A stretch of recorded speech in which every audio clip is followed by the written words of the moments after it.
Hi, Kevin Henry, the Group Editorial Director for Advanstar, a dental products report and modern hygienist, and I'm on a Google Hangout today with Anastasia Turchetta, America's dental hygienist. Good morning, Anastasia.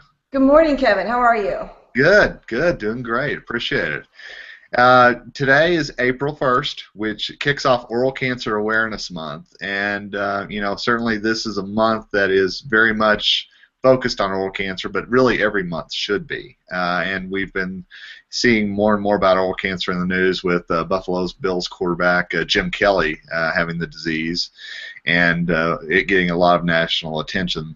So, Anastasia, I just wanted to let's do a 10,000-foot overview of oral cancer, if you don't mind. And let's talk a little bit about the risk factors and some of the things that you think other dental professionals should know about oral cancer.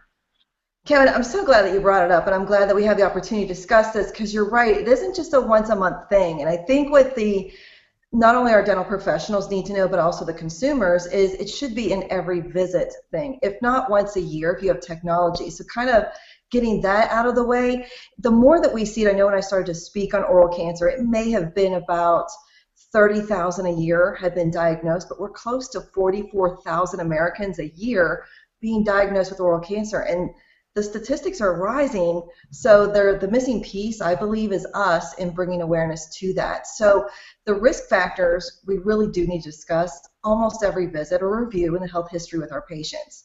And that basically is obviously looking at how much alcohol are they drinking, do they smoke? If they do smoke, what are they smoking? Is it chewing tobacco? Is it e-cigarettes? Is it, regular cigarettes? And if they quit, they're still in that risk factor for 10 years after they quit smoking. If you combine it, they're up to 2 times more risk to, be at risk for developing a lesion or something like that for oral cancer. And then, of course, we've got HPV and a family history. Those are the risks that we really need to discuss with our patients. And one thing that you mentioned very briefly, but I think it's very important, is the whole technology side of it. And I know there's a lot of people out there that are going to watch this and they say, well, I don't work in a very technology savvy practice.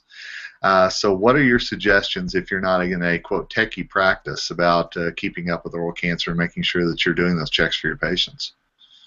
I'm so glad we are discussing this because I know it's so easy to point the finger and be like, oh, it must be so easy for Anastasia to go into an office.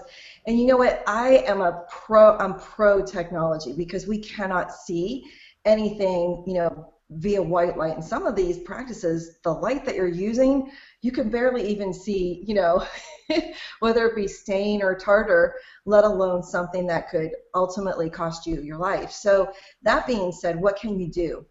This is what I do, and most of the practices I work in do not have the technology. So I educate and I inform them. And by saying, I'm going to do an oral cancer screening via visual, and I'll share with them what I'm looking at in their mouth as I'm going through. What are you looking for? These are the symptoms. It's so awesome to educate that way because a lot of patients, they may think, oh yeah, I might have something that's ulcer related, red or white, but you know what? They don't realize that there could be something not just on the tip of their tongue, but towards the back of their throat. They Right. don't think about how hoarse their voice may have been, because obviously a protocol would be more than 10 days or 2 weeks.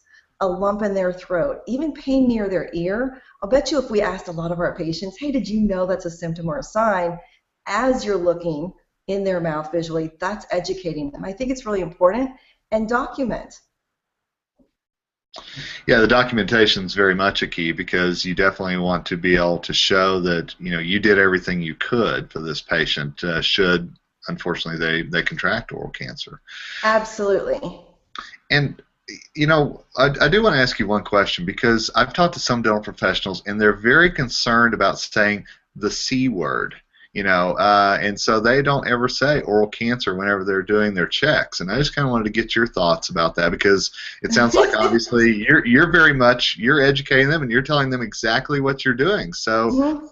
have you ever had somebody freak out on you or get worried about Never. hearing that C word? Okay. Never, but I will tell you, I think it was a few years ago that the American Dental Association did a study, and they asked consumers how often their dental professional did an oral cancer screening, so they used the word. And they were saying even if it's by taking a gauze and looking, the visual effect, not using technology, Did you know only 15% of patients said, oh, my dentist or hygienist did that? And I thought, there's no way. So I actually started to use that and say, I'm doing an oral cancer screening. And to my surprise, I've done it all along. I just wasn't saying it. So many of my patients would be like, you never did that before. I think it's very important that we use it because that's what we're doing. We're not making it up. Don't soft sell it. This Right. is an important screening. I mean, we're not soft selling Jim Kelly. He's fighting for his life. So I think that that deserves to be brought out into the open because that's exactly what we're looking for. Yeah, and I've had friends who have gone through the battle with oral cancer, and it's a horrible fight. And obviously, anything that dental professionals can do to help in that battle much further, before anything really happens. I mean, obviously that it truly is a lifesaver to the patient. Exactly. So I think you need to know that. And if you don't have the technology, is to definitely educate what you're looking for and give them the symptoms because if they have them, the third thing, if you don't have technology, get a protocol. There are zero comprehensive programs out there for private practices. We all say, yeah, we'll come back in 10 days. Well, what do you expect in 10 days? And how are you going to document that in 10 days? So I think, having that in place will also help if you don't have technology. If you do, obviously that's just another bonus to your adjunct treatment. It's great stuff, Anastasia. I mean, good 10,000-foot view, and obviously some very important things for dental professionals to remember out there. I really appreciate that. Thanks, Kevin. I hope everybody takes this month for awareness and gets screened so they can save lives. Good point. Thanks, Anastasia. Thank you.